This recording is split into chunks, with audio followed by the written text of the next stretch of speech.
Hebrews 1. The supremacy of God's Son. Long ago, at many times and in many ways, God spoke to our fathers by the prophets, but in these last days he has spoken to us by his Son, whom he appointed the heir of all things, through whom also he created the world. He is the radiance of the glory of God and the exact imprint of his nature, and he upholds the universe by the word of his power, after making purification for sins.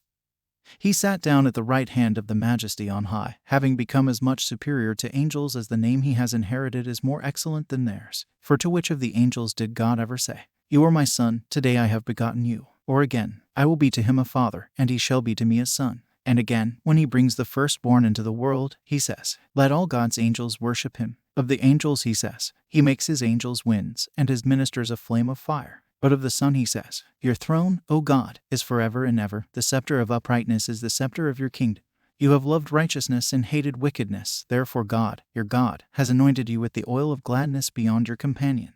And you, Lord, laid the foundation of the earth in the beginning, and the heavens are the work of your hands. They will perish, but you remain. They will all wear out like a garment. Like a robe you will roll them up. Like a garment they will be changed. But you are the same, and your years will have no end." And to which of the angels has he ever said, "Sit at my right hand until I make your enemies a footstool for your feet"? Are they not all ministering spirits sent out to serve for the sake of those who are to inherit salvation? Hebrews 2. Warning against neglecting salvation. Therefore we must pay much closer attention to what we have heard, lest we drift away from it.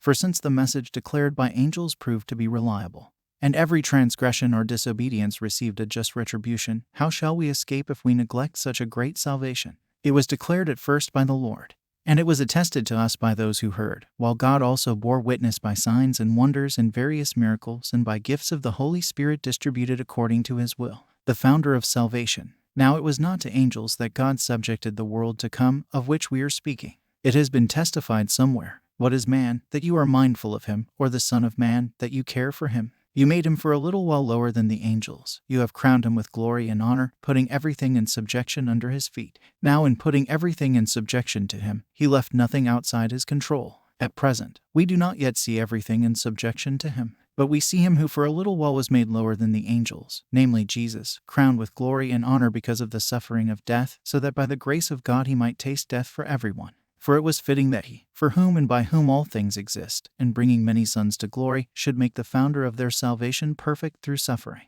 For he who sanctifies and those who are sanctified all have one source. That is why he is not ashamed to call them brothers, saying, "I will tell of your name to my brothers. In the midst of the congregation I will sing your praise." And again, "I will put my trust in him." And again, "Behold, I and the children God has given me." Since therefore the children share in flesh and blood, he himself likewise partook of the same things, that through death he might destroy the one who has the power of death, that is, the devil, and deliver all those who through fear of death were subject to lifelong slavery. For surely it is not angels that he helps, but he helps the offspring of Abraham. Therefore he had to be made like his brothers in every respect so that he might become a merciful and faithful high priest in the service of God, to make propitiation for the sins of the people. For because he himself has suffered when tempted, he is able to help those who are being tempted.